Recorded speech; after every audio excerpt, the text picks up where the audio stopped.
Welcome, BBCers, to episode number 266 of the Broken by Concept podcast, the number one League of Legends, solo queue educational and motivational podcast. Curtis, Charlie, mid-game in League of Legends. What are we going to be covering today, Curtis, around the mid-game? Are we going to be mid-game gods after this episode? Is that the goal? Yeah, that's a good question. What is this video about? So, look, this video really is a high-level kind of overview about the major difficulties people face in mid-game, while also hopefully clarifying the community's view on various mid-game concepts. So it's going to be hopefully adding a little bit more structure and understanding to the average person's mid-game. And mid-game is just such a complex part of the game, right? I mean, me and Charlie were talking a lot earlier in the week about this episode, and just talking about it is kind of overwhelming. So we've really tried to hopefully give people some ideas to latch onto. And by the end of this episode, if you can walk away, finishing the episode, you should hypothetically have maybe one or two things that you can practically implement, or maybe, change the way you think about particular aspects of the mid-game. So that's the goal here today. Yeah, there's going to be some mindsets that we discussed that you guys can start thinking about. There's going to be a few tactical tips here and there, but as Curtis was saying, we're going to keep it pretty high level because mid-game is inherently very complex. There's a lot of variables, and unless you're literally looking at the game, it's hard to get specific. So we're going to speak generally about some things, but that's why we're going to be tacking it onto mindsets more than like things to do every single game. I'm really going to be struggling this game, guys, because I am the early game enthusiast as a jungler. Junglers have the most control over the game in the early games, specifically not ruining the game, even if you're playing those quote unquote farming junglers. So I'm taking a step back. You're selling yourself short. You play a lot of good mid game. I do. I love. I think you have some extremely good principles. I love the mid game. Just keep it simple. So that's my brand, right? In the early game, the end of reviewer, right? On this podcast. Yeah, you never get to the mid game. No, we can't. I can't get it in game reviews because we've ended the review, by 10 minutes. Well, that's a good place to start. So how, why is the mid game important, or do you not think it's important? I want you to go first. Yeah. No, my evolution. Put it on a tier list: early game, mid game, and like late game. I guess where does it land on a tier list? I think mid game is very high up. Yes, okay. And the simple premise is that this is where death timers are higher, right? And you also do more damage, so you break towers and get objectives a lot faster. Those two principles right there, like think about like a level 1 death. Someone getting caught level 1. It's actually the most. How many times have you gotten a kill level 1 of an invade and you just you just lose the game in like 15, 20 minutes still? Like that happens quite a lot. Yeah, I guess it could. Okay, it doesn't happen quite a lot, I mean, dude, from an AD carry perspective, if an AD carry gets a kill level 1, gets a longsword, it's pretty hard to land against them. I mean, I don't know what AD carries you got. Maybe you, Charles, as an AD carry who can close out the game thing, but like, the average game. Yeah, I agree. Yeah, you are correct. The kill importance compounds. The fact that exists, how the game's not over after you get like 2 kills or whatever in the early game, just demonstrates that maybe the early game's not as important. Just you talking out loud about it, in a way, it kind of feels like mid game is like it's like the finisher. Like the early game is setting up. It's like it's important to have a good early game. It's determining the way the game is gonna. Oh yeah, it's like dealing the cards. Yeah, and then you got to play your cards in the mid game. Yeah, exactly. And your early game determines the quality of your cards. Right? Exactly right. But you still have to play them well. Let's use poker terms, right? So there's various kind of qualities of hands that you can get. So if you play your early game well, let's say you can look at the deck and get double ace. You nail your early game, but you still got to play those cards well, right? Yeah. So it's the exact same thing in League. If you can have the best early game of all time, this is me in my journey. I was having very clean early games. Maybe it was part of the junglers that I was playing. The Rek'Sais, the Xin Zhaos, the Jarvans, the tank Volibear that didn't really scale. So I'll be more punished for that. But like I could have like an amazing early game, and then still lose the game. And the fact that happens means that mid game must be really important. Yeah, and I've had many, many very average early games playing champions like Sivir and then just win 35 minutes plus. So yeah. Okay, so a lot there to unpack, but I want to start just very high level. Like, how do we actually improve at mid game?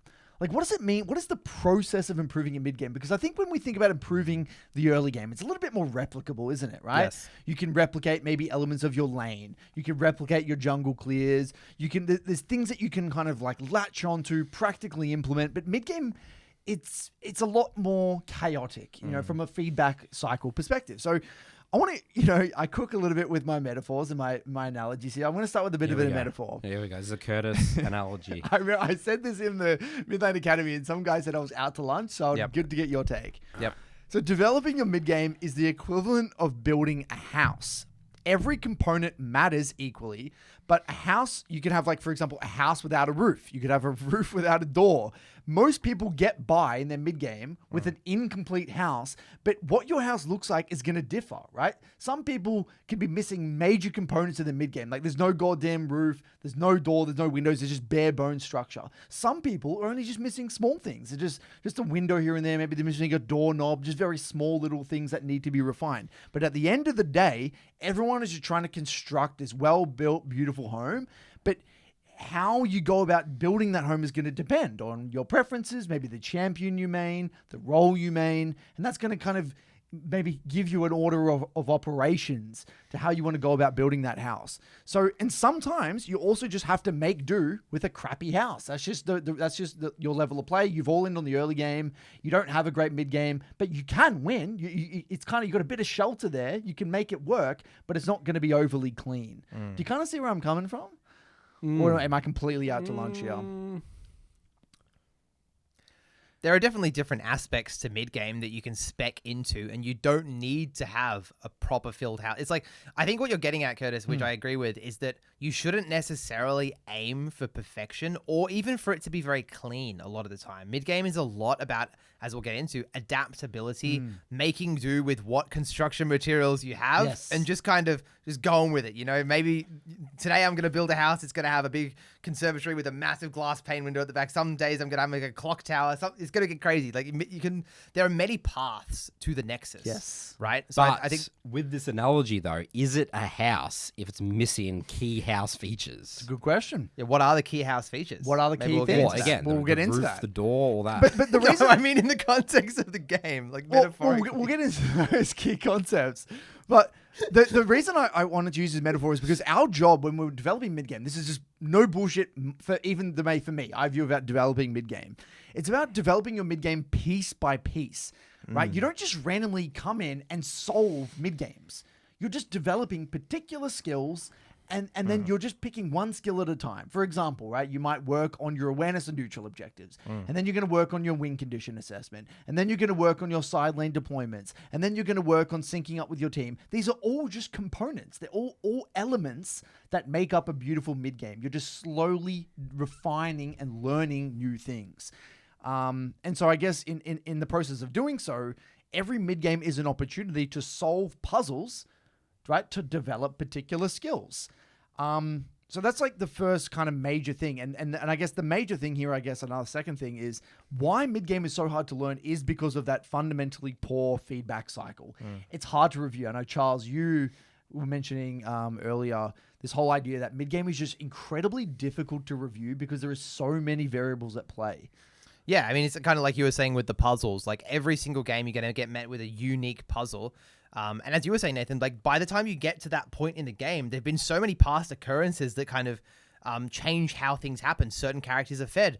Like, just because there's a certain character in the game, it doesn't mean you play around it in a certain way. It depends on how strong that character is. Depends on win condition analysis, which is insanely hard, right? There's so many variables that go into, like, which team comps win and who you should be paying attention to. And, like, there's like a story in each game as well. There's narratives that are built up throughout the match. Like, oh, this player has this tendency. Oh, this consistently keeps happening. And you have to input those into your decision-making as variables. You can't solve mid-game like it's a flow chart, like it's a calculation. So, because there are just too many variables, there's no point. That's why you need to, like, feel it out. There's like a vibe to mid-game almost. There was an interest. I had a client with a significant kind of mental block or narrative around mid-game. And his idea was this. He said, if he couldn't find the perfect solution, in his mind, there was no point reviewing. So he would see a play. It was messy. It was a shit show. People are dying here. Do I TP? Do I not?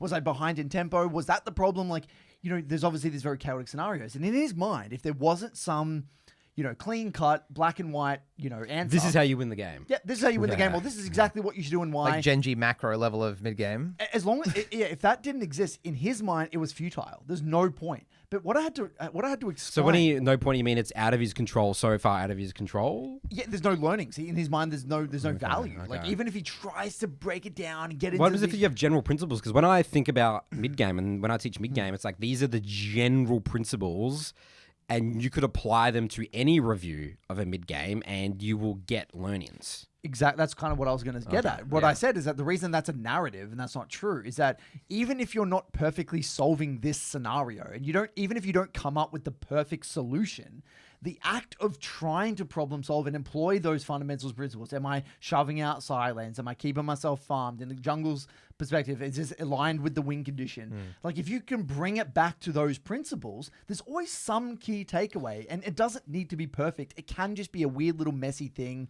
You take one little thing away from it, move on, and that's okay. Yeah, and it might not win you the sequence in the game. It might just make the sequence 10, 20% better, you know? Yep. Is he someone, Curtis, that is looking for an answer in terms of like a decision, like in terms of like a deploy out of base or set up a or is it like or is the guy coming from the lens of like fighting? Because winning fights is always something you can bring League back to at its core foundation. We're not really going to talk about fights today, me and Really? Curtis, Okay. like fight. We will mention it briefly, but it's not going to be the core. But yeah, the situation that he was really bamboozled about. It was basically, I don't want to get too into the details here, but basically he was in the side lane. He's AD carrying support, they end up getting kind of engaged on mid. And his decision, he's like, I don't know what to take. And then the jungler compensated, they all died. He's like, I don't really know what to take away from this. Should I have been there? Should I have not? Should I have reset earlier? Should I have not? Is that even reasonable for me? Could I have pinged? Even if I pinged, what like he genuinely doesn't even know. He didn't even know how to begin to break down that process of like problem solving. There is situations of the game that, your teammates just get caught at the worst time. Like you lose like a Baron or whatever, and then the game just explodes. Yeah. And it's very difficult to be like, wait, was that it? And then I just lose and then move on. And sometimes the answer is yes. Like that's and that's really hard to grip. That goes back to our tough pills to swallow. Yeah. Some games you just you can play really well and you can still lose the game. Okay, so we spoke a lot about, I guess, how do we improve mid-game at a high level, right? Solving puzzles, employing general, these high-level principles, building that house, developing those skills bit by bit. Now we're actually going to talk about what fundamentally mid-game is about. We're going to talk about 4 key concepts, and if you can understand each of them, it's really going to make your life a lot easier and more consistent. The first one is neutral objectives. Okay, neutral objectives, and this is what I always say about neutrals. Every single major macro decision stems from neutrals. Lane assignments, TP usage, how you're going to deploy onto the map, when you move somewhere, where you move.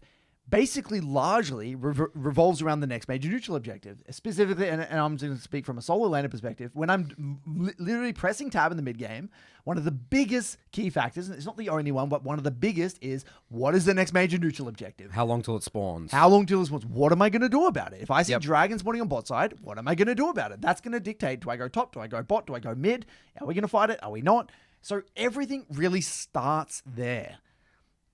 Any comments before we move on? No, I think it makes sense. Yeah. So you think that that's like the core foundation, really, of like mid game? I think that is one of the most foundational pillars. Okay. I would say the way I put it in review sessions and in coaching sessions is like, there's a neutral objective spawning. What the hell are you going to do about it? You've got to do something. Like inaction is doing something about it. Like you have to view neutrals as a decision point. I think that's the point. It's like you don't just sort of let them happen. If you look at like games like specifically below silver, the neutral objective just happen. Like it'll just be sitting there, no one will be touching it, or everyone will randomly decide to walk to it. But once you start getting maybe like high gold, like the dragons start becoming a pretty crucial part of the game. They're like magnets. Everyone's grouping around the dragons. Like people are priming themselves for the spawns, and just deciding and being intentional about what you're doing around each neutral is just you don't have a mid game if you're not doing if your teammates aren't doing that, like getting ready for the objectives, tell you the one person on your team that is doing that is the jungler. Yes, because the jungler's mindset, that's their whole job. It's like I got the smite, I need to smite thing, so they will just send it on the dragon whether you're there or not, right? Yes. So just thinking about it from other laners' perspective, probably you guys have probably seen some wild things in coaching sessions with junglers just completely sending it for objectives. Yeah, and I think you're spot on though, Charlie, about the whole idea that specifically above like gold plat, it really becomes a significant factor and will Plus even more so. I think that basically the game does revolve around neutrals in Emerald Plus. But in Silver and Bronze, it's a little bit less important because fighting is like the major priority. Like people grouping for just major want to fights. fight. People want to fight. People get bored. They're not even going to fight around neutrals. No. There's a lot of midway fights in those Yeah, ranks. There's a lot of But jungle fights. the idea why neutral objectives exist, it's called why Riot have put it in there. It forces action because if you the highest level of league can literally be nothing happens because if you don't force someone to come out of the map, they can just sit there and just wave clear forever, which is what Season 2 League was. Yeah, as I said that before, Season 2 League with the games went for 67 minutes. Yes. Like I think the average like a pro game was like 50, 60 minutes. Yeah, you watch Season 2 Worlds, every game goes for 6 items. And that's because there wasn't that idea of like Dragon Soul. Dragons just gave gold They at did. that point. I remember, yeah. Yeah, and when people hear this, they think like, but what happens if my team doesn't listen to me or whatever? And it's like, this doesn't mean you're going to fight every single neutral objective.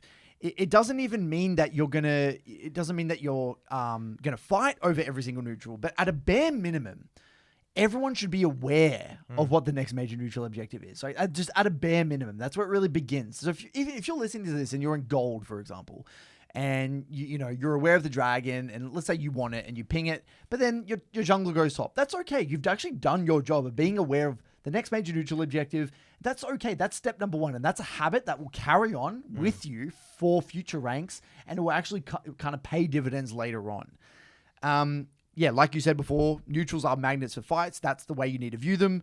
And this is both a factor proactively and defensively. Yeah. Right? Because if you think about it, if they're a magnet for fights and you're behind, you don't want to fight that. No. And oftentimes what happens in solo queue, people see an objective, and what are they going to do? They're going to sprint at that dragon, rain, hail, or shine, even if they're behind. Because they don't see other options. They don't see other options. SeaWorld, looking at the fucking orcas at SeaWorld, just watching the dragon get taken.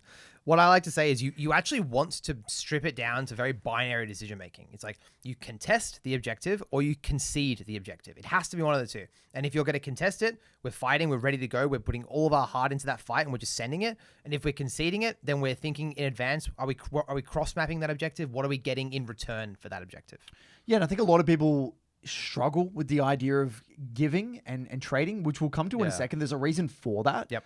So that's kind of the first very key concept. Neutral objectives had a thing. They're magnets. You always need to be aware of them, have intention around them at a very basic level. Now, this will make more sense as we get into the other concepts. So the second one is adaptability and awareness. Step number 1 of any mid-game is awareness. We can't go anywhere without clear lull state. We can't go anywhere without clear lull state usage to gauge our teammates' locations and minimap awareness. This is where the game starts. The more aware you are of your surroundings, the easier every single aspect of the game becomes. Whenever in doubt, just look at that vision that you have and where your teammates are. And so before we even get to adaptability, just being aware of what's actually happening. I actually feel like I would say, we're talking, say, plat. 70% of problems in your mid game will be solved by being more aware. Yeah. Do you guys put more value aware on your teammates or the enemy team? Teammates, for sure. Teammates, yeah. A lot of people actually think of the other way around a lot of the time. People think, oh, dang it, like, we fought like a numbers disadvantage or like the enemy had more numbers. But if you actually view it, even though it's the same thing in a way, it's like reverse. It's actually better to be thinking about what your teammates are doing. Yes. And a lot of people view it the other way around. The reason is because it's like football or soccer for y'all Americans. It's like everyone has a man that they're marking. Yeah. So if you see that your top laner is alone in the side lane, that means that the enemy top laner is not in the side lane. So by a process of deduction, we can tell that it is a 4v5, right? Our top laner is not there. So that's why it's important to track your teammates, because it's 100%. There's no fog of war on your teammates. That's right. They're always there. Yeah, it's What are some of the most common ways people throw in mid-game or make poor decisions? They're trying to make a play when their team is in base. They're trying to shove a side lane when their jungle's on the other side of the map. They're trying to contest a neutral objective their team's not in the area. They're trying to siege a tower when someone's in base and recall. They're trying to place deep vision when their jungler is I clearing would say camps. as simple as just walking into just the river or very... Support Stubis every single game. or just like sometimes it's even just a little bit in your jungle. Like think places that look safe Dude, are not carries. safe. 80 carry clearing the mid wave a little too aggressively when a solo lane is missing. Or when the support is hovering elsewhere. And it looks very innocent. Like you might even be walking up not even halfway point on the map. Or sometimes when I review, like I feel bad when I review this because it's like, oh my god, you just walked up like a fraction of a centimeter too far, Yeah, and it's really you got sad. obliterated for it. Because, I mean, we might get into this. I might be jumping the gun a bit, but you also have to think about the perceived threat of those champions that are missing, because if they don't have threat, you can disrespect them, you know? So it's not as simple as like numbers advantage is the end of the discussion. It's almost like you were saying, it's just, you just have to be aware of it, and then you can start thinking. Awareness is really the key to every, it's like if you don't have awareness, nothing else really makes sense. In a way, it should even become before neutral objectives, because in order to even talk about neutral objectives, you need to be aware of the map state. It is the foundation of mid-game, because in the early game, a lot of the time, you can get away with not being overly aware with the map because the map's not opened up yet. People aren't moving around. But in mid-game, the map, everyone's everywhere. It's really like people view it as very boring or shitty coaching advice. You're saying it's like 70% of the mid-game. Yeah, it is. Like, and it's sometimes really painful to review because it is, you don't know if they're aware, or like they might lie to themselves that they're aware. It's like there's different levels of awareness. This is what a lot of, sorry to cut you off, Curtis, but a lot of coaches fuck this up. I'm just going to say it. Like, if you watch Coach Go on YouTube, they'll break down this massive micro sequence. You should have done this. You should have gone into this wave. And then it's like old mate sitting there in the chair watching the VOD like, I didn't even know my trend in me was in base. Yeah. You know? It's like, and well, that's the whole point. End of conversation. High intensity. This is where high intensity 3 blocking comes in. Like, lull state usage. When I play my best mid games, I am like locked into, I know exactly what every wave my teammates are pushing, every base. I'm even thinking about my teammates' item spikes. I'm thinking about, level 16 power spikes on champs, level 11. Like, you can't do that unless you're locked in and playing with high intensity. It's the definition of Charlie's favorite, improvement by subtraction. That's what it is. If you want the most bang for buck, if you want free LP right now, anyone, it's work on your lull state usage. Just get 20% more focused in your mid game. Yeah, just be 20% more aware of the minimap. Yeah. That's it. Straight up. Improvement by subtraction. As you're coming out of base, look for where your team is, 20% more. And if you're a solo laner, being aware of the jungler. That's it. Even that information alone. Yes, is gonna pay massive dividends.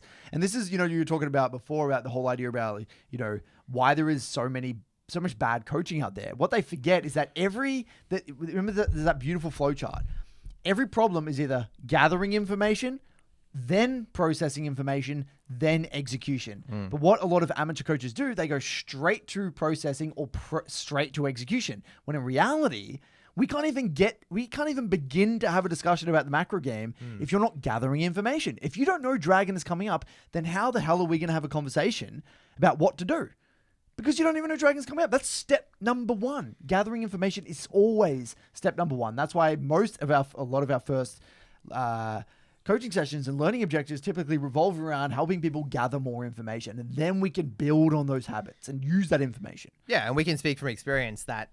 I mean, I can speak from bot lane. Like this is by far my biggest learning objective for just making people rank up. Yep. Just telling them to use their lull states. Like, because 80 carry, like you're hitting your item spikes in the mid game. If you're, as Nathan would say, getting your team excited around those neutral objectives by being aware of their spawn, and you're fighting more neutrals, you're winning more games. It's just so simple. But it's almost too simple, Now, the second part of this one, we said awareness and adaptability.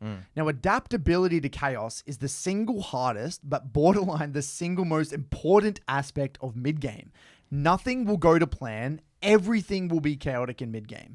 To adapt to chaos is to remain open-minded, aware of the map state, knowledgeable about who is fed and weak, which we'll be covering next, and then the player that is able to change their plan on a dime and not get emotionally attached to any one play will likely have an edge. And this is where the what's next mindset comes into play. We've spoken about this a lot on the podcast. You might do, and this is where a lot of people struggle. They see the dragon, they've pinged it, they've communicated it, they've listened to Uncle Nathan, they got the whole team excited about it. But then at the last moment, your top laner starts basing. Just TP's top. Or TP's top. And it's like, well, we've done all this work. We've done all this preparation. And then people get so emotionally stuck with, this, we have to make the play work. We've invested all our time and energy, and they can't adapt. And then the adaptation there is, just got to give Dragon. No big deal, guys. I'm just going to go mid, catch a wave, whatever. And that is a very hard skill for a lot of people to develop. Another level to that tricky one that I see actually in a lot of my coaching sessions is the mid lane mage, like a Victor or something, is splitting top, has the TP. But if they TP into this fight, you're actually going to lose the fight. And you actually don't want your mage does not want to TP into this fight because a lot of the mages, they want to be there first and controlling the area. So sometimes people are like, wait, I'm doing all the right thing, but you need to accept reality. You actually don't win this fight because your Victor, who's like, 8-0, he's not going to thrive in this fight. He's late. You have to accept reality. And that's so backwards to people. So that's like getting even another level of like specifics, like what does your teammates want to do in terms of their champion identity? Yeah, and adaptability, I would say, is something that scales with game understanding. The more you can understand about how other champions interact, the better you get at adapting. But I do think people don't struggle with adaptation to chaos from a macro perspective as much as a mental mindset perspective. It's that rigidity that you always speak about with junglers specifically, Nathan. You always look about people being rigid, like they group at an objective. I'm there, I'm doing this rain, hail, or shine, like that. They're never going to pivot their decision making. Yeah. Flexibility, flow like water, as Bruce Lee says in the mid-game. Adaptability. I also want to add on to the adaptability conversation. Like you were saying before, League is messy. Like if it's like the Murphy's Law of League of Legends. If a fight can happen, it will happen. So you have to embrace it. I often say, like, you want to get in the mud a little bit. Just embrace that the game is going to be... You're going to have some parts of the game's full sequences where not much makes sense. We're just smacking people. And you just got to be present and like opt into those fights. And we see a lot of clients like from all ranks and all roles that they get stuck in these like patterns of thinking where it's like, well, this doesn't make sense to me. Why are people going in here? They should be farming the sideways. I should be doing this and that. But it's like, well, that isn't happening. So what are you going to do about it? Yeah, and the optimal decision is we should, because where people get stuck is that they think this is the optimal decision is I should be splitting bot side and they shouldn't be fighting. So them fighting is a suboptimal decision. So that's that. Yeah. But the optimal decision is actually to adapt. Get in the mud. And get in the mud. Yes. And that's such a massive brain fuck for people because they can't wrap their head around the idea that the messy play, the adaptable play is the best play. Is the high percentage. Is the high percentage play. Yeah, this ruins AD carries because, like, especially around swapping mid, like people, it's literally every day of my life. People say like, "Oh, what if I swap mid and my mid laner stays there?" It's like, well, welcome to solo queue, mate. Get in the mud, get in that lane with them, push it out, and then make shit happen. Like you got to get dirty. And again, I'm flaming a lot of people. I flamed other coaches. I'm gonna flame skill caps now because skill caps talk about this shit all the time about like farming sideways and just get ultimate economy and then carry fights later. That is fucking impractical bullshit. Impractical. Yeah. You need to overgroup the lower rank you are, Yeah. and that's getting messy. A principle that's helped me with my adaptability is always operating the mid game, how something can look good, and in 3 seconds it can be now terrible play. And if I go in ready for that, I'm ready to make that instant split decision. Like, okay, I'm ready to give that up, or someone got caught there, or something like this took me off guard. Bam, instantly make the decision, because otherwise, in the past, I wouldn't be able to adapt to that. I'd be too rigid, and then I'm just like, whatever my plan was didn't happen, and I'm sort of just like do doughies, as Charlie would say. I just look at things. I didn't have my plan. Didn't go to what I thought. Now what? It's like my computer malfunctions in my brain. I see. At this point, a lot of people are going to think this is like a low elo podcast, and then, like, everything we're talking about is for low elo. This here is the difference, in my opinion, largely in the Grandmaster Plus. There are a lot of really talented, amazing players in Grandmaster that are stuck with being too, like, even in my games, in our server, I see Grandmaster junglers and even low chal junglers that could be like 600-700 LP higher by being more adaptable. Because exactly what you said, they do all the right preparation, they're on the right side of the map, and then someone dies, and instead of backing up and accepting reality, they just lose their mind. They computer malfunctions. They computer malfunctions, and they run in and die, and they can't accept reality. I think part of it as well is they don't want to look like an idiot. Like, I'm imagining, because Nathan's very good at this, by the way. Nathan's very good at bailing out of bad situations, but people might like throw some flame at him on his way out because you look silly. You do, yeah. Imagine Nathan rocking up to a play as Volibear, and then the play looks bad, and then you just see him turn tail and run back into the jungle. It's the optimal decision. No, I get flamed for that all the time. Yeah, Me and Nathan both get flamed for that. Because you do this as well from a I mid do lane. it. I do it as well. Straight to a wave. I get flamed all the time for this day, but it works because people can't accept reality. Other people in the game would rather flip the bad fight. Yep. That's what it comes down to. Yep. Okay, so the next one here is Nathan's personal favorite. I'm going to go ahead out on a limb here. Really, Curtis? Jesus, I don't think you know my favorite, by the way. right. I don't think you do. Okay. This one is win conditions and reference points. Win conditions and reference My points. favorite. Not even close. All right, well, that's Go it. on, I'm just wrong. That's it. Go on, guys. Win conditions and reference points, I call them the guardrails of mid-game. They keep you within your limits and prevent any disastrous plays. So notice how like awareness, adaptability, win conditions, and reference points all kind of coalesce and create this beautiful skill set of mid-game. So if you have no limits as to what you'll say yes to, how can you possibly say no? Everything at that point is adaptability with no structure. You need some element of structure to your mid game. So, like, you know, we spoke about all these things like, you know, we're aware, okay, we know it, we know everything, and we're willing to adapt. Okay, we've got that, and we know neutral objectives. But now this is where win con assessment and reference points really kick in. So it's like, okay, I've now got a clear win condition. I've got a Aphelios Lulu bot lane. They're really ahead. We win team fights. Okay, cool. And so now that gives me guardrails. I'm probably not going to be looking for that roam on top side towards that 0-3 Ornn. I'm probably going to direct a lot of my attention to bot side, even if there is no neutral objective up, because that makes more sense in terms of the way I'm going to win this game. You might be wanting to front to back the team fights as opposed to diving enemy carries. You're going to put more focus on protecting that Aphelios. Yep, exactly right. Versus, I think the reason this is the case, I haven't really thought about this, but I'm thinking about this a bit more. It's like, why do the reference points kick in more so in the mid game than the early game? Because outside of maybe extreme examples, like maybe like a Draven or whatever it is, most champs are relatively equal in strength with no items. Levels like, 1 to, 5, 6. This is or something jungle like that. talk. Is this Yeah, jungle talk? I Are don't you know. sure? Like You're hitting camps, mate. no, it's not as extreme. Think about your top lane experience. Draw back to that experience if you're playing Garen and Darius and Urgot. Were all champions equal at level 1? No. Okay, I'm saying if The capabilities is what you're talking about. yeah, like everyone has like 4 abilities and the damage. Like obviously in terms of trading and like the whole lane phase, like yes, there's going to be ones that clearly just going to dominate in extended trades or whatever it is. But like if you like, it's like 5v5. If you smash a lot of people all together, I see. Okay. you see what I'm saying? Yeah, like, yeah, okay. Like, I'm saying at a very surface level. Like obviously if you get specifics and people like lane properly, yeah, sure, people are going to absolutely be stronger than like a Renekton versus a Kayle, right? But yeah, but like let's say I'm thinking about here now like an Evelynn, right? An Evelynn in the early game, can full charm someone and like kill like a Darius really easily, right? In the wrong situations. Sure. But an Evelynn trying to kill a Darius in a team fight setting, we need to bring it back to, Evelyn's assassin. Like you want to be avoiding as an assassin team fights, like the play. Like it's very I see clear what you reference mean. point. You see what I'm saying? Okay, so correct me if I'm wrong. I'm trying to articulate or just This is my understand. theory. I'm so lost with this. I think what you're talking about is less the strength, but more the capabilities. Like, for example, like mid game is where the champion's kit actually shines. Comes online. It comes Yes. online, right? Like if you think about that's where their identity for the most part is like defined, more clearly defined. I think there's outliers, but sure. There is Yeah, extreme the- allies, of course. yeah. because the only the caveat to that, or the what's it called? Something that breaks that formula is that like there are champs reference points that are related to early games. So for example, like Orianna or Victor is like a lane bully. That is a big part. That is a big reference point that is relevant from get go. Like level 1, you need to be. Even Kayn, for example. Kayn invades in the early game, right? So I get what you mean though. At a very high level, like you're saying that. Is that because of items?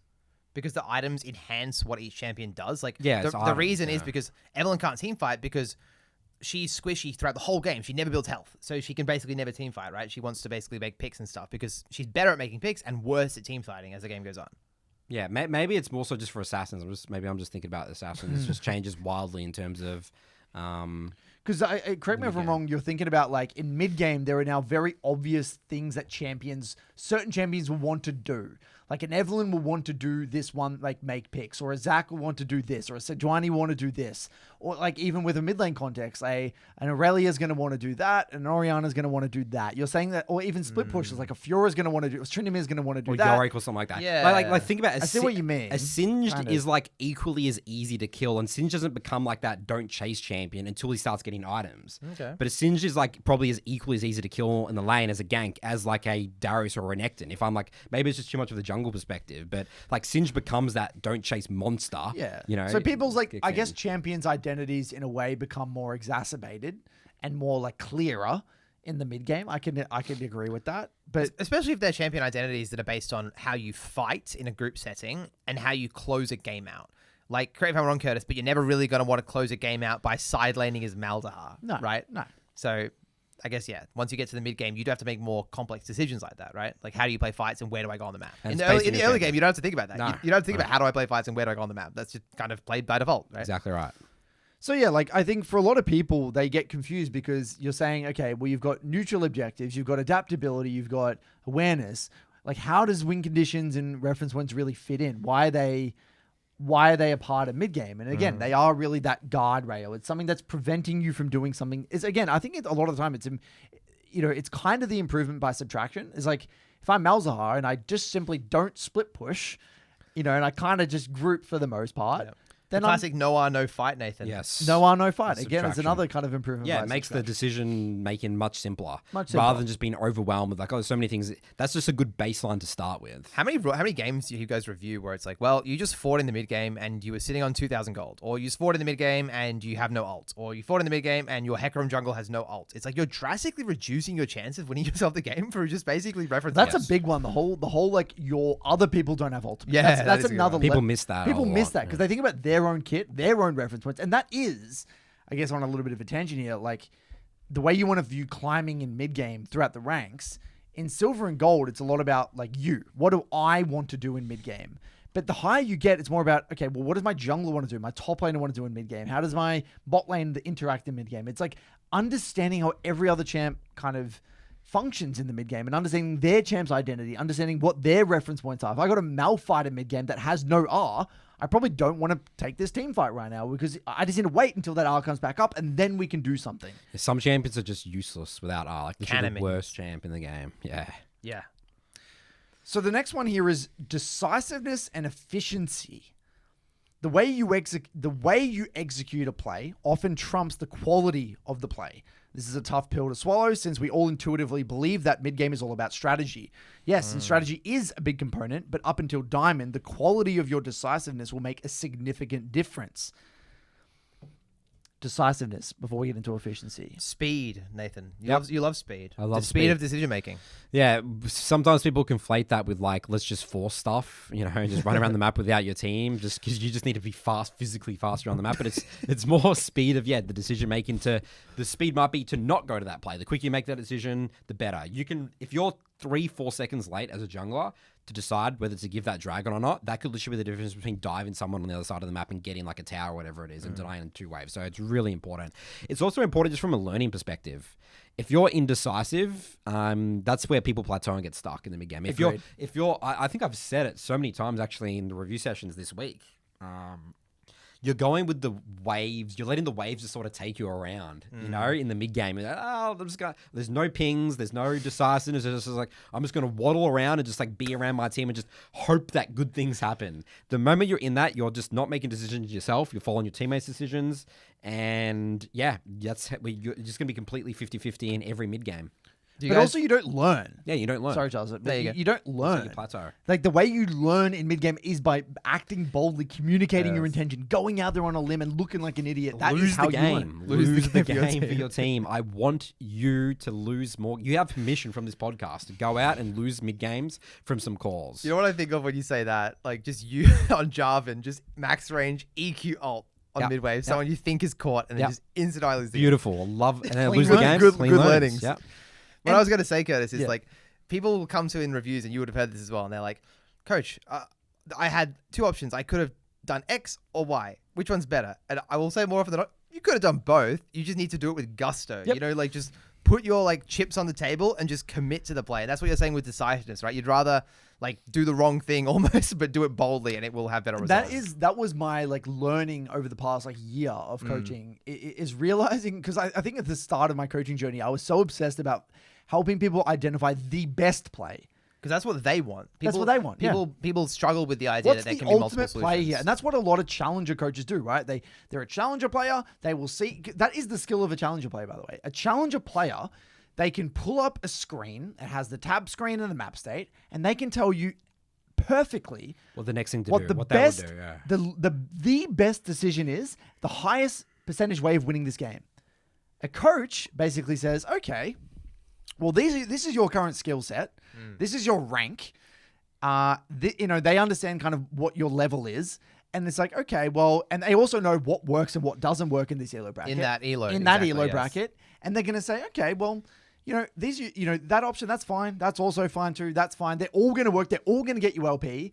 We don't need to bother finding that number one solution because that's only going to be relevant when you're in Master Plus. And when we're here sitting from gold to plat or plat to emerald, it's a waste of time. If I spend 5 minutes trying to explain that best play, there's no way in a million years you're going to be able to execute upon that anyway or find that play. It's irrelevant. This exact scenario is never going to happen again. So it doesn't matter. So you apply the principle, say this is good because, this is also good because, and then you just move on. And so exactly right. Like I would say that's one of my most common things I say in my reviews is they say, yeah, do I do this? Should I do this drag or not? I say, well, I would say it's either. And you know what the important thing is there? They need to have some sort of a justification for the behavior. Yes. If they can justify why they made the choice, then awesome. You're so far. You're already like 90% of the way there. As long as you make a decision, you understand why, and you communicate it, that is the key to success. But there is a big part there as well. If you want to learn, climb, and improve, you have to be very open-minded to accepting that was the incorrect play based on sort of what happens. Yes. To move on and learn. Yep. Because some people plateau. They think they have a very rigid view of the game. Like, let's say my teammate should have. It's like that word is like they should have done this. They should have followed up, and then breaking that down a little bit further. Yeah. But I love playing with players or C players that I coach who are like really decisive and really commit to this is their way to view how to win the situation, and then we can break it down because then you have like something to like live and die on. They're more invested. You've got what's the word? It's like it's like they're more bought in. They have skin in the game. Principles? What are you trying to say? I was trying to think of some sort of like medieval analogy with swords or something like that. Swords? Wow. Yeah. Okay. And I want to piggyback off this talking about efficiency because efficiency and decisiveness kind of go hand in hand. And I'm not going to be talking about the actual like macro elements of efficiency here. I want to talk about the mindset of efficiency because this is, again, I think if there's anything you're going to take away from this podcast episode, I think this is it. Okay. Well, I'm going to die on this. You like hill efficiency, Nathan? I do indeed. So there are many, many, many ways one can be more efficient on the Rift, right? When you reset, where you reset, how you clear a camp, the speed of a decision, how many waves you push. The list goes on. I could say there's a million ways you can be more efficient, right? But the mindset of efficiency, valuing your resources, learning to weigh up plays as a potential cost of time, and actually time loss is the thing that people miss. And this is why I think at the root cause of most mid-game confusion is that they think if I lose this dragon and I trade it off, I'm getting nothing. Okay, that is the way the average League of Legends player thinks. And the reason why, okay, this is I've really thought about this, is because they don't view tempo as an opportunity for a future play. When we all play League of Legends, when we give something, we get two things. We get resources, so we're actually farming, we're being efficient, we're clearing our camps, clearing waves, and we're getting tempo, which tempo leads to future plays. It's an investment in our future.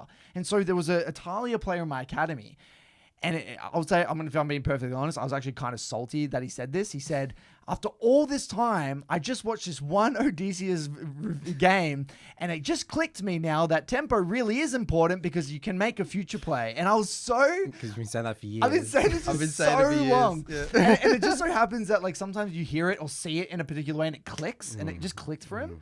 But like that is why most people struggle in mid-game with giving. Yeah. They don't see tempo as a win, a future investment. You're always able to get something. There's always something, or the way you want to view tempo and in these scenarios and giving things and efficiency is that it's like an alley-oop in basketball. You're like alley-ooping the next play. It's like you're setting up the next play. And, I want to reference for people who want to understand more about tempo. There is, we did a video on tempo recently. Yes. So we'll hopefully, Charles is going to be pop up here. Boom, tempo. So you check that out if you're interested. You didn't, because I didn't do the preparation for this podcast. So we did a lot of like really good sort of mindsets, high level things. But you started off with the whole neutral objectives, right? So that's like a more practical, like in-game tip.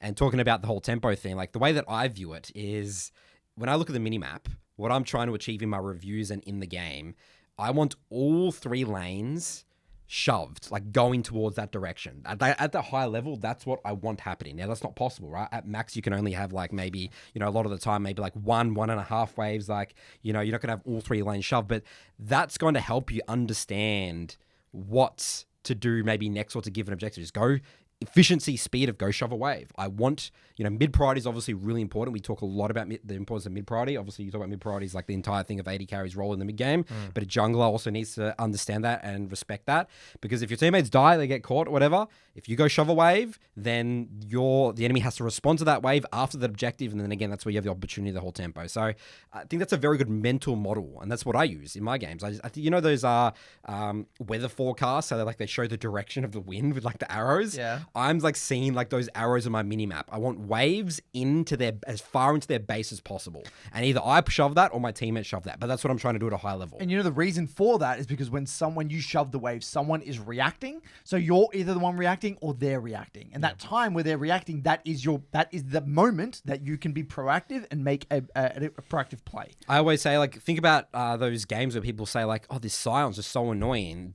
His Sion's dying, but he's pushing in the wave, so you can't get anything off like you guys killing him, because then the enemy team is pushing other ways while you guys are wasting killing Sion top lane, right? So that's the when you feel that in the game, that's what the Sion's doing to you, but people don't realize that a lot of the time. That's what happened. And you don't have to have a Sion in your game for that to happen. That can happen in every game. And I think a lot of people listen to this and they think that we're this mega geniuses that know that every single time you get tempo, we know exactly what we're going to do with it.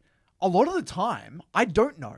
It's like my jungler dies here. I was getting ready for dragon. They die. Okay, I have to give it. I'm going to try and get tempo on the other side of the map and shove the wave. I don't know what the fuck's going to happen. I'm going to get there, probably shove a wave, and then I'll figure it out. I don't know. I'm trying to figure it out as I go. But all I know is that is what I'm trying to, like Nathan said, I'm trying to get those waves out. Right. I'm trying to create opportunities will pop up. Opportunities will present themselves. You give a dragon. If I'm playing my best, I'll try and shove a mid wave really quickly while I give it a dragon, and maybe that'll result in something. Maybe it won't. Maybe just a reset. If they get the dragon and they're able to push in 2 waves, that's like I get so angry. That's where you get strangled.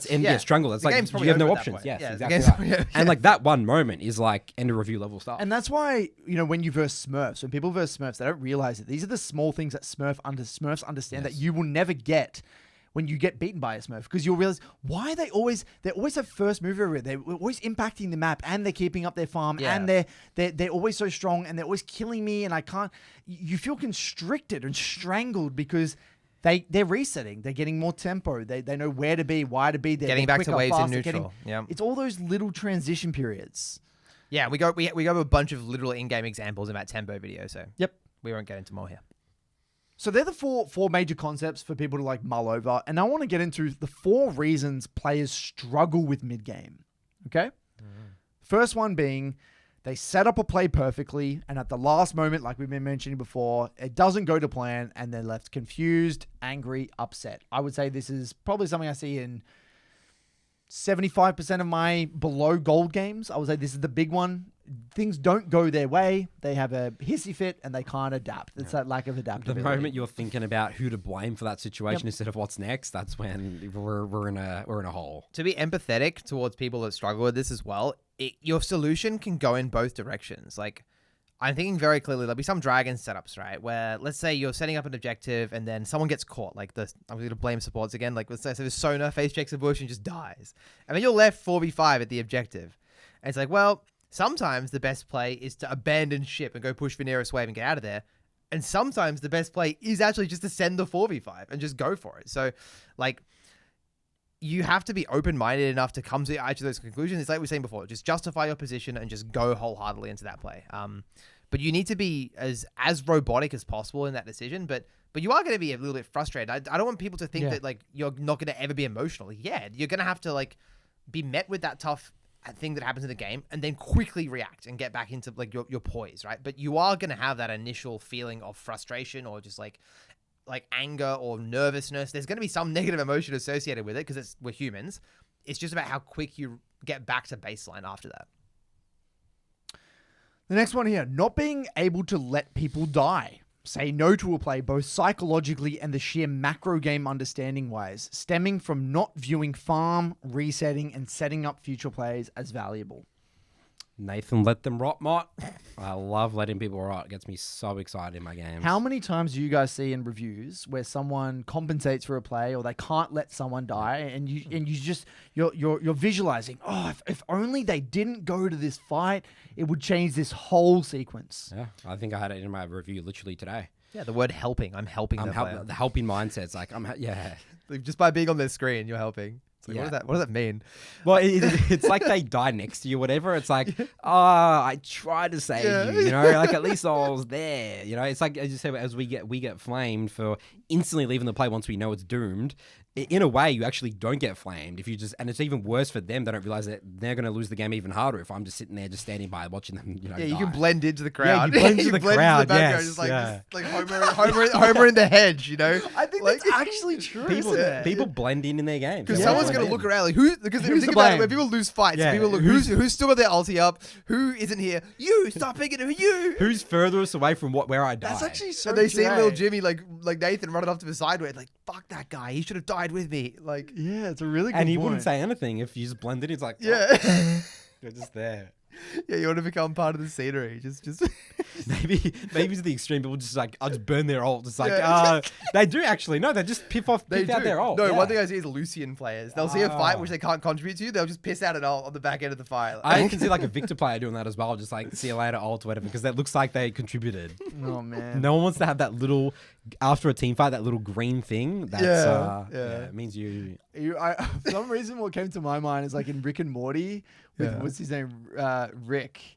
No, so Morty, and then he's like, "Oh, gee," you know what he says? Oh, gee. Yeah, that's right. Oh, gee. Oh, jeez. That's what it is. It's- That's what it is. that Oh, is it. gee. The next one. No conviction at all. Not adapting to the tendencies and reality of that particular game. Charlie, you were talking about this earlier.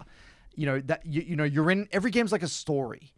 You know, you're in a very particular game set. You'll never be in that game again. And yes, there are general principles, but failing to accept the reality that this game, your team is fighting a lot. Yeah. What you want to do is like you want to stereotype people. Like you want to like label them. Yes. Like you are the kind of player that does this. You are the kind of player that does that. This team is doing this. This player is doing that. Like, and then play around that. Like they're just variables to toy with, you know. And you should include them in your little calculations that you're doing in the big game. It's so funny when you put it that way because that's exactly what you need to do. Yeah, And you do. But it sounds awful.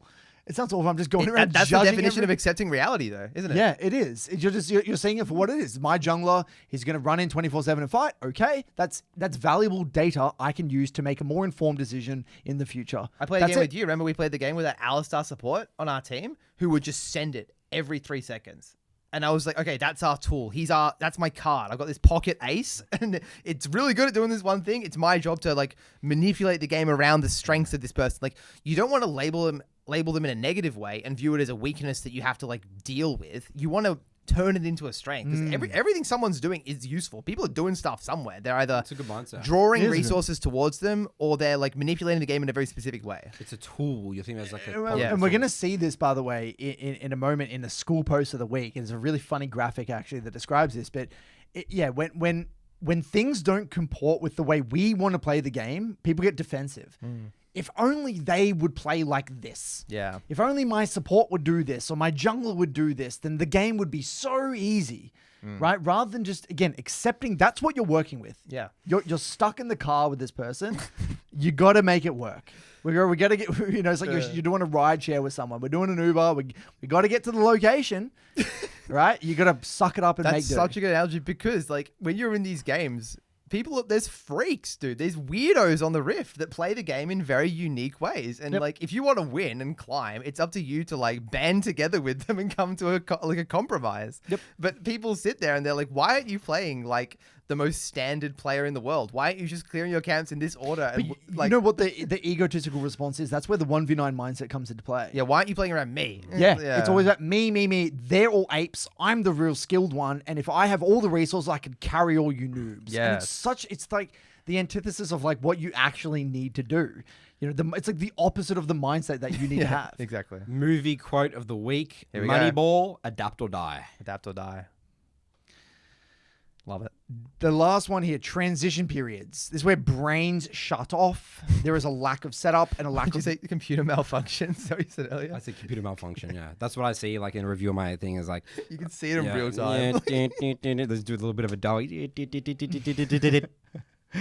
And Charlie, you were talking about the lack of mental stack priming. You see this in 80 carries all the time, right? Instead of in those transition periods after plays with the what's next mindset, okay, we just got this dragon. Now what? What are we doing? Where are we going? What's the next play? Or, okay, I'm resetting what's going on. Like transition periods between major events. That's where I've noticed people completely switch off. A big one I see a lot is they win a team fight in mid-game, and then they all just randomly go to the nearest lane and just randomly siege. And then the enemy respawn, and then they get their bases cancelled, and then they lose tempo, and the whole game changes. Yep. And there's so many options. You can go to the side. You can shove multiple waves out. You can get a quick reset. You can, rather than trying to get tower damage on the tier 3, just go back to base, take some camps, whatever you need to do.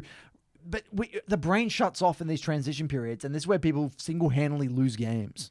Yeah, and this is the other side of the what's next mindset coin. It's like you can use that mentality to deal with negative things happening in the game, but you should also use the what's next mindset to literally propel the game forward.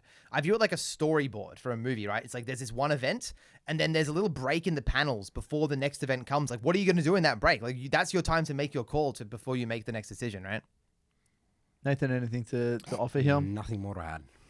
So I was going to end this with a little bit of like a what matters for each role. You know, we had this kind of house metaphor at the start about building your mid game in a particular way.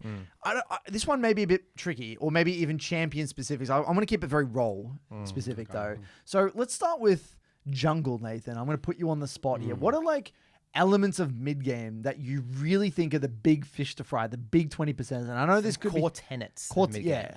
And obviously this is hard to answer because, you know, what may be the case for an Evelyn may be very different to like a Sejuani or some shit, but at a high level. And we're not, this is not meant to be taken too seriously. Yeah, so my first things that come to mind is mid-priority, awareness of what our teammates are doing, specifically awareness of our strongest member. I guess that's sort of reference point in the game. Win condition. Win condition assessment. Again, we didn't really talk much about fighting, but how do I win fights? I think that's really important for every role. And I think that's more, initially, I wouldn't have said that maybe 2-3 years ago as a jungle coach. But as I've been thinking more and more and just me getting better, me getting to challenger, like my fighting in mid-game had to level up. Like I had to raise my standards for fighting.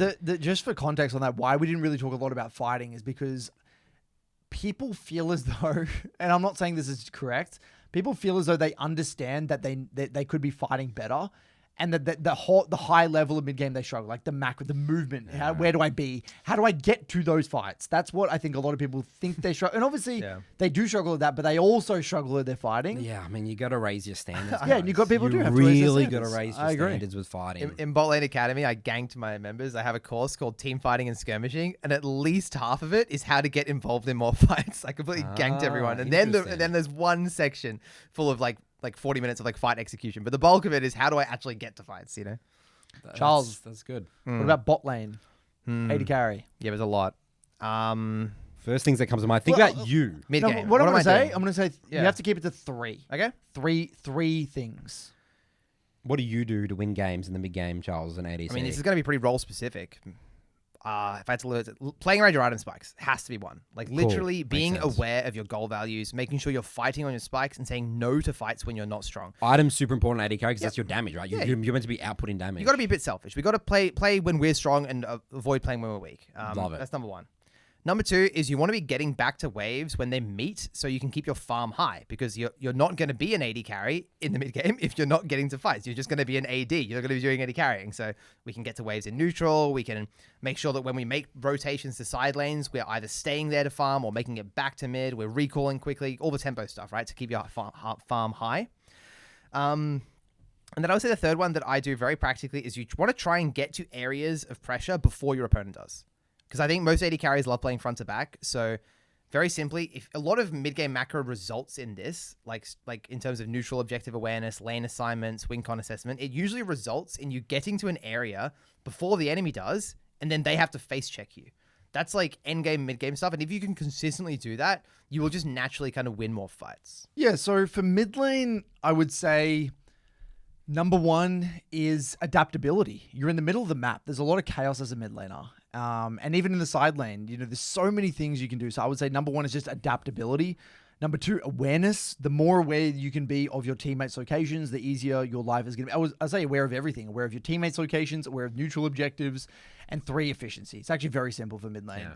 If I know what neutrals are up and where my team is, I know I'm adaptable to the chaos, and I am efficient in my transition periods. I'm efficient with my farm. The game kind of wins itself for the most part. A good mid laner in the mid game, they're always strong and they're at the right place at the right time. That's it. And they're creating pressure in the side lane and all that sort of stuff. Yeah, the good signs for that, like an output of that, is like you see one mid laner is like up 2 levels on the enemy mid laner in the mid game. It's like, holy moly, this is going to be a hard game to win now. Yeah, it's like, again, the speed of the efficiency, speed, same thing. The faster they can get onto those waves, the more opportunities they're going to have on the map. Yeah, exactly. The game kind of wins itself as a mid lane when you're really efficient, because you'll just have opportunity after opportunity after opportunity because your champ gets unlocked in mid game. Yeah, and most mid lane champs are just, they're like the strongest in the game, right? Yeah, for the most part. Alongside the top laner, you're like the strongest in the game. So you can just do so much when you are strong.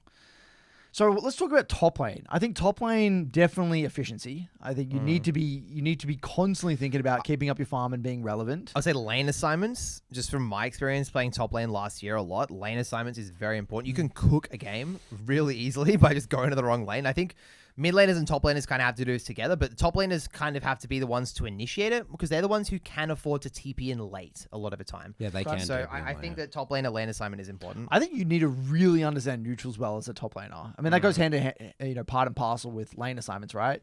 But I think as a top laner, a lot of top laners are either actively trading things off to create pressure on the other side of the neutral, or they are shoving and moving and trying to be there for that major team fight. So just being super aware of neutrals. Yeah, I mean, it just comes with an understanding of tempo, because if you can push the top lane or the opposite side to a neutral one wave before the objective spawns and then walk down and the enemy top lane is still stuck catching the wave, you can win your team so many games with that one little sequence that you'll see all the time. But yeah, I think there's those three, very simply. I think that makes the most sense. And then support is where Coach Cupcake needs to dial in. I would say that a big one for support is definitely synchronizing with your team. I think that's a really big awareness one. of teammates' location is a Yeah. really, really, really big one. Similar with jungle on that. Tempo. I think just tempo and resets. If you think about good supports, it feels like they constantly have presence on the map. They're always at the right place at the right time. They've always got vision in the right places. They have wards in the inventory. The Nathan Classic. Get on the map, get all your wards out, instant recall, refill your wards again because they clear them, and then you're going to have another round of wards. The double deploy. And if you think about the bad supports, they're off tempo. They're not away. They're not next. I'm imagining a mini map where I see the jungler ganking bot and the support's ganking top. Yes. I'm like, someone's done something wrong here, fellas. We've got to clean it up. And I would actually say here for a support, this is going to sound a bit mental, I think, but win con assessment. No, I was going to say the same thing. Yeah, I think you really need to be aware of who's the win condition. What is your job? If you're playing a utility support, you need to know who are you playing around. Yeah, if I'm feeding bot lane, get the hell away from me. Yeah. Go let someone else be the main character. Win con assessment is huge. And it's even ability usage in team fights. Who are you peeling? Who are you setting up? Are you trying to follow up or are you trying to peel? What are you trying to do with your CC? Yeah, I mean, Cupcake always says League of Legends is a fighting game. That's something he mentions all the time. So, don't discount the support's ability to win games through winning fights either. It's it seems like that's a bit counterintuitive if you look at the other roles and everyone's dealing damage or they're tanking a lot of spells, but support's one good ability can change the game. I honestly think in a lot of my mid games, by the way, support is one of the most annoying characters. If there's a Sona who's got to the mid game, I'm really flustered at a really good position Sona, or a really good Senna, or a really good Soraka, or even Lulu. These are champions that are game changing in mid game. If they're fighting well, positioning well, it becomes incredibly annoying to deal with. Agreed. So that's our mid game bit of an episode there. A treatise on mid game. Hopefully you can all take something away from it. We're going to do a nice little segue here into the Skool post of the week here from Harrison. Now, this one is going to be an image. We're going to have this on the screen here. I'm going to try and read it out. This is funny. I saw this. So basically, have you seen this, Nathan? No, I have not. You'll love this. This is so basically, the post is titled "Our Glorious Skill versus Their Cheesy Strat." So for the podcast listeners, I'm going to attempt to describe this. So basically, you kind of have like two hills, and and on one side is like our team, representing our team with like all these little castles, and it has like our smart fundamentals, our outplays, our superior skill, our skillful champion. And on the other side of the ridge and on the other mountain, we have their brainless champion, their boosted ass champ, their lucky plays, their smurfing jungler bailing them out.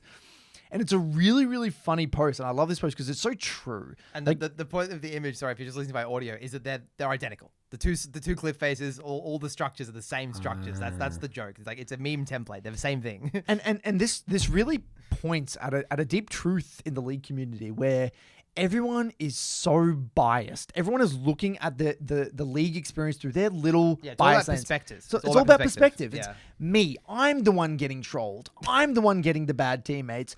I'm the one where my teammates always int and get the AFKs. It's me.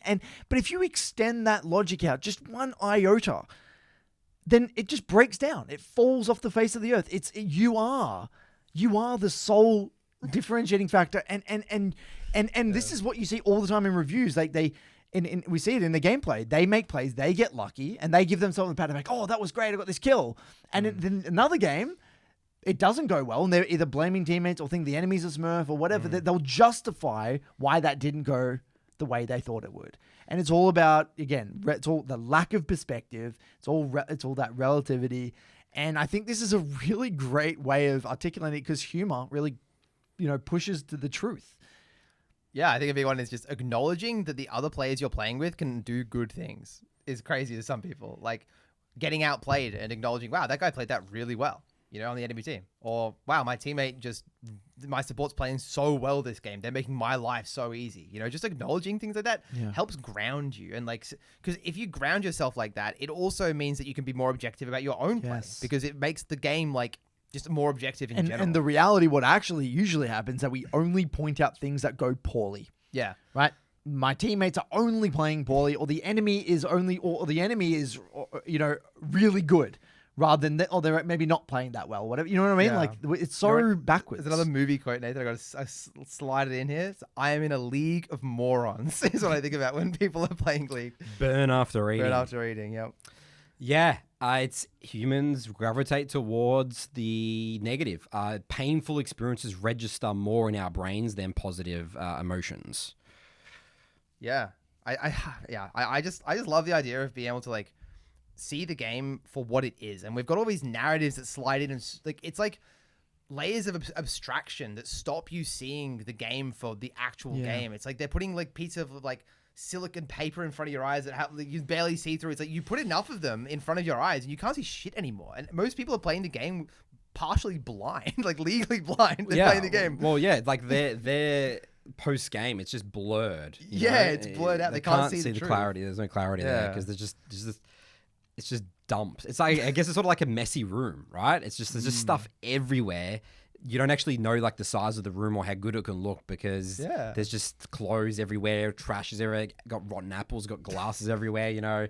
That's, I think, how a lot of people come out after a game. I agree. That's a good one. And I'm actually going to pin that. I think that was a good one. And yeah, if you're interested in joining our free Skool community, there'll be a link in the description below. We've got how many members? Almost 8,000 members now. Yeah, wow. So, we've got an awesome community there. Improvement, like-minded, BBCers, as well as people that want to get good at League of Legends. It's wtl.lol/Skool. That's the link.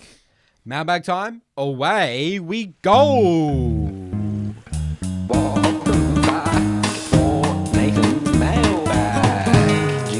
Jingle song. Alrighty then, our first question here comes from Reuben. The title of this podcast, I was going to say, this email was, I was a semi-professional Valorant player, but I decided to drop it to start from Iron in League.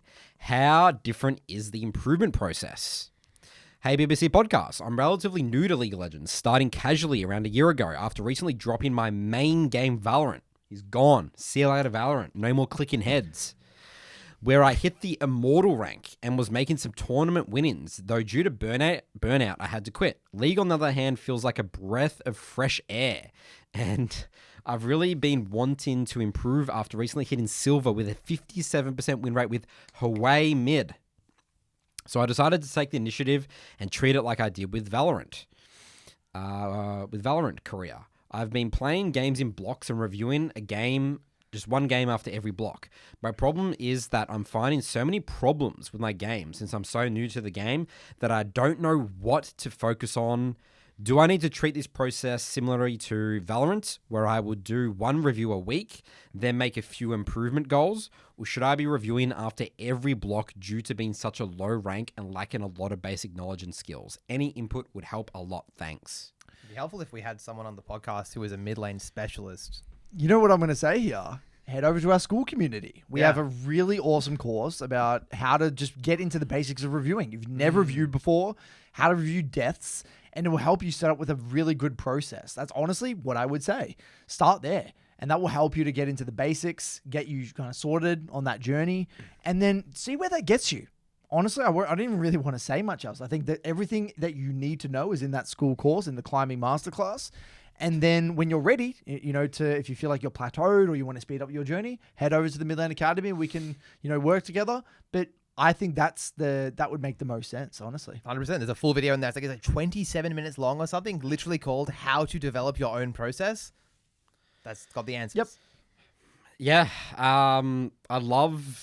I love high ranked players from other games jumping into League. Isn't it funny how he says it's a breath of fresh air? It's not a lot of experience that people have with League, or people think. Yeah, you laughed at that because it's just so obscure. Yeah, it's so obscure to hear, Yeah. I mean, obviously in our community, it's quite, normal people love, the climb and get excited about all that. But, yeah, it's, iron to silver. Did he say in how much time? No. I don't really say much didn't. time. I think he's just silver with look, don't get too caught up in win rates. Don't get caught up in ranks. Just you're so early on. Just dick around, learn what a bunch of what a champs do, and just champ will cycle a bunch. And again, the climbing masterclass will have everything there you really need to learn. And also, if you're interested in figuring out what champ to play, we also have tier lists on the Skool community, beginner tier list, so you can also see what and a champ course. And a champ course. So everything's there basically for free on the Skool community. So, yeah, I mean, keep having a blast. I think he's on the right direction. Yep. I think this is awesome. Think about the right thing. Reviewing games. I mean, reviewing games is such a foreign concept to most League players. I think, that's making it a hobby. But,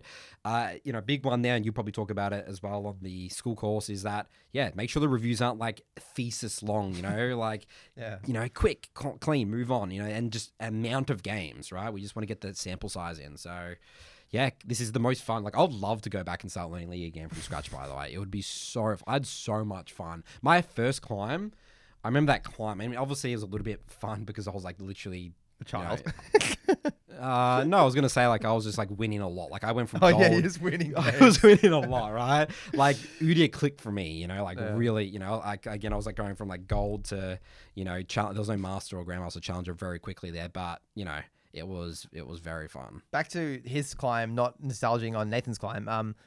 I have had a lot of Valorant players. I even had an immortal Valorant player come to Botlane Academy who actually was in gold, very fast, like 6 months or something crazy in gold.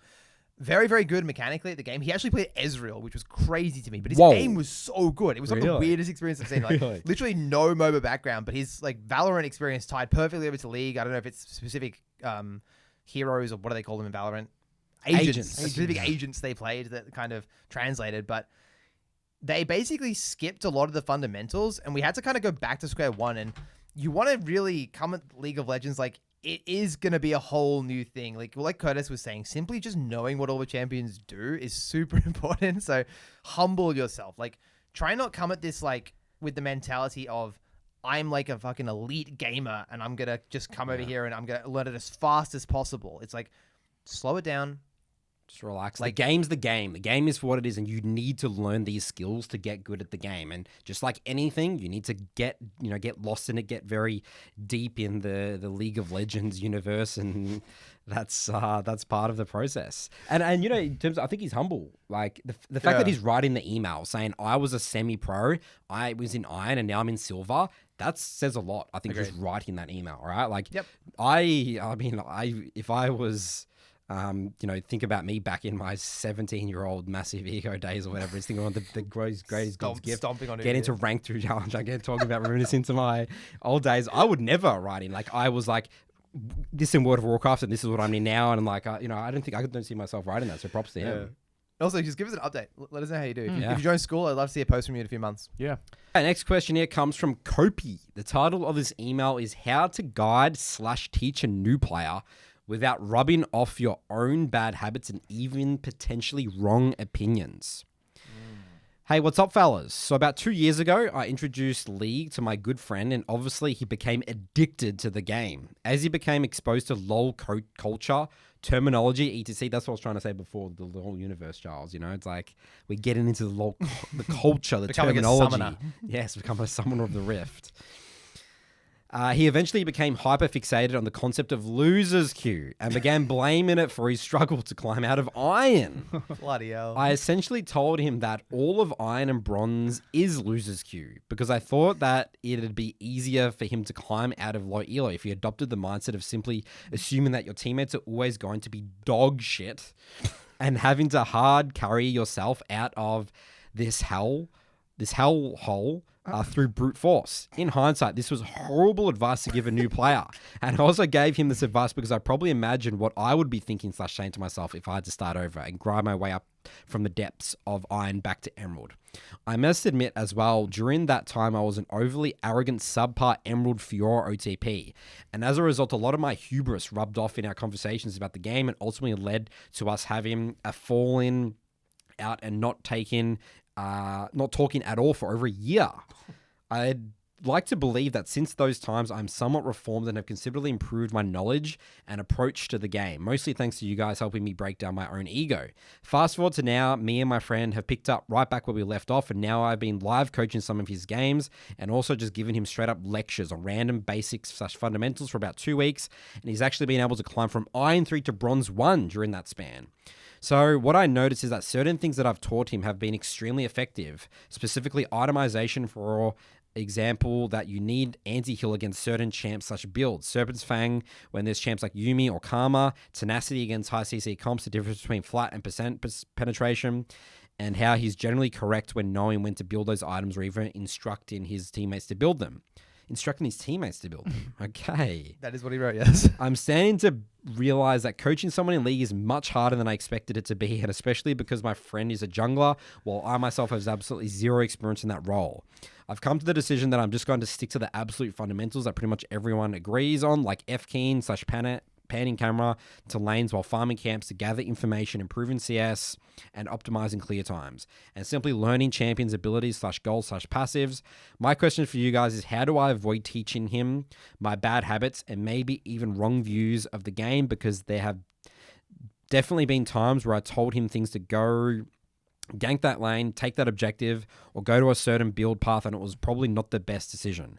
And also from your experience, how do new players best expand their mental stack? Because it seems pretty overwhelmingly when I try to explain things. Thanks for all the podcasts. You guys have taught me a lot and helps me get better. So Curtis, we have peer review in our academies. We just introduced peer review to bot lane and I think jungle as well. Yep. It's been around in mid lane for quite a long time. How does that work? Yeah, how do those play? Because I'm assuming there's emerald players and stuff that help out the lower. Okay, so players. the reality is that peer review is done by mid laners for mid laners. This guy is a top laner coaching jungle. So Gank top. So the reality is that this guy is actually going to have basically nothing to tell him, in my opinion. I actually think you should stop talking to him about the game. Holy shit! And tell that guy to watch YouTube. And there's better YouTube educational content than your limited view of the game. Because you don't play the role. So how do you know? You would know nothing about jungle, unfortunately. That's the tough pill to swallow. So peer reviews is a lot better in the academies because they play the role. And they probably heard me and they've talk a lot about the game and attended many coaching sessions and they've probably digested a lot of the content on the website themselves. So they probably have a vague idea about what they should and shouldn't be talking about. So I would just say straight up, stop helping this guy. You don't know what you're talking about, and you're probably going to do more harm than good. For example, talking about itemization is literally the bottom of the barrel. Yeah. You shouldn't even be telling your teammates to build Serpent's Fang. It's like, bloody you can literally hell, build mate. the same item and the same build path and the same runes and get to master tier. Yeah. You don't even, you wouldn't even have to make one adjustment to your build if you really wanted to.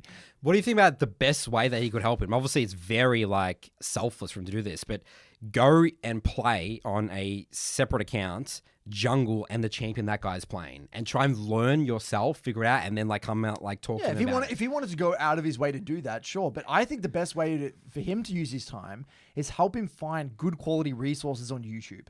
Because he's been around, you've probably been around for a while in the league space. You probably know who's probably trustworthy, who you maybe respect a little bit more in the coaching space or the YouTube educational space, and help him create a playlist of very useful information and content. Champion first, right? Champion specific stuff that this guy Champ can guides, actually all that. find someone, you do the research for him and help him allocate attention in the right place. And so I think the only way you can really help is when you hear him start talking about, losers queue, teammates, yada, yada, yada. You're there to say, you know what, buddy, you need to focus on what you can control. There's plenty of things that you need to do, and just remember what you saw in this video. And you should watch those videos too, because you're going to learn a lot about the game. That would honestly be the most practical thing for him to do. Maybe even getting up and showing this is what literally walking through with him. This is what a challenger player with your champion looks like. Yeah, and just sitting there, just let's just talk about watch this. The this is how I'd be together. thinking. Watch it together. Watch videos together. That would be amazing. Guide him through it. But remember, always because this guy's coming from the idea of I'm teaching League the game high level. That's where everyone it all fails. You got to get remember too general. Too general. Yeah. Champion, and that's when you go too general. That's when you start talking about items. Think about and shit, how many layers you've got here, right? You lose the plot. Think about what happens. You can talk about the game holistically, okay, which is what you're doing. Then you could talk about the role holistically, and then you can talk about the champion. The champion is where you get the meat. That's where the meat, especially in the lower tiers. It's all about the champion. That's and if you want to take it to the next level, that's when you talk about champion in that specific rank, and that's when coaching comes into play, and that's obviously way more specific. Free YouTube content, someone that's really, this guy's a jungler, he said, right? Yep. Coach Leo. Yes. Jungle Gap. He's one of our coaches. He's one of our coaches. So he's got a heap of free content on YouTube, which is really, really useful. Definitely recommend checking that out. All right. There you go, Kopy. Let us know how that goes with your friend. You can just reply to the email. If anyone has mailbag questions, by the way, we have in the description below on YouTube, brokenbyconceptshow@gmail.com. If you want to write in to mailbag for future episodes. That wraps up our podcast today, guys. Good work. 3-block process improvements mid-game. We'll see you guys next week.